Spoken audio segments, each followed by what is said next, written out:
আল্লাহ, দুনিয়ার মধ্যে আগুনের কেচি দিয়া যদি আমার জিহ্বাটা কাটা হতো, আমি সবর করতাম, আর আখিরাতে এসে সওয়াব এত বেশি পাইতাম।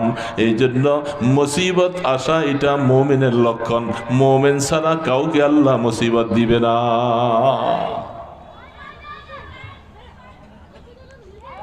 আল্লাহ সুবহানাহু ওয়া তাআলা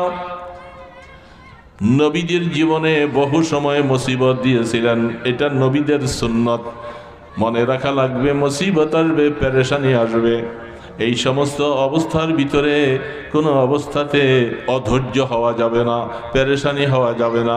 এই জন্য বলতেছিলাম, শারীরিক মুসিবতার সমস্যা আসলে গুনাহ মাফ হবে, নতুবা আখিরাতের দিকে তার মর্যাদা বেড়ে যাবে। দুইটার যে কোনো একটা হবে, হয়তো গুনাহ মাফ হবে, আর গুনাহ তো আছেই আমাদের, কি বলে আছে না, কি বলেন, মুসিবত আসলে কি নারাজ হয়ে যাওয়া